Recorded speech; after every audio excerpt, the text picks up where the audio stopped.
another thing is, in different countries, there are different regulations and permissions concerning drones. You need to get certified, things like that. How could you address that maybe to a student that wants to do drone mapping, wants to get into a professional drones? How long does it take and all that, so that you can see if it is feasible, if it is affordable, and also the capability. Okay. Yeah. So regarding drone regulations, it's interesting that at the moment, very few countries have got drone regulations put into place. But those that have got the drone regulations in Africa, for example, Kenya and South Africa, you find that the regulations are not that much different from a country. There's most of the areas in the ALO is almost the same. But the different areas are taught in school, so that's why it's important for the country that you are studying in. For example, if you're to do your drone training in Kenya, you're going to be taught the Kenyan Civil Aviation Regulations, ALO, that is for the unmanned aircraft systems.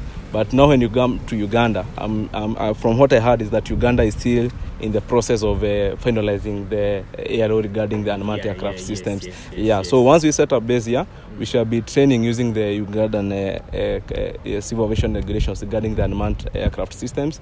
Then after one is familiar with the ALO that regards to the regulations about operating drones, remember, you don't want to be told that you have violated people's privacy and any other rule that applies to the rules of the air, for example, for those guys who are doing navigation. So you always have to be flying safely. That is the deal for operating a drone in a school. You're taught the regulations, how to fly the drone safely. You're taught how to do the construction bit of the drone. You're taught about the human factors that affect your performance as the drone pilot. Again, you're also taught the weather factors that affect drone operations. And finally, how to be able to get yourself in the line of application you want. Now, training, most of the ideal time, if you are so quick, you can do a training with 3 weeks, but at most it should take you is 1 month. 1 month. Yeah, and you'll be getting your drone license with the Dronecta Academy. Yeah, then after you get your license with the Dronecta Academy, then you can choose the area of specialization. You can decide whether you want to do surveying and mapping. You can decide whether you want to do the agriculture stuff, the security and surveillance, photography and videography using a drone. The field is open for everybody. But the first step is getting a license. And that's where now the academy comes in.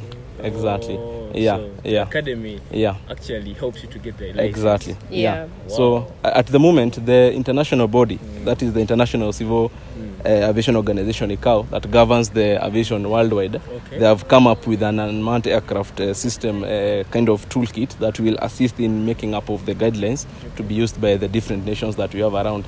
Yeah. So the first step, everywhere you go in the countries that have developed the ALO, is getting a license, and that's where the academy comes in. You get your license, then from there you choose the area of specialty. Interesting. Interesting. This is actually very interesting. I never knew anyway that we search for knowledge. Getting knowledge from different people.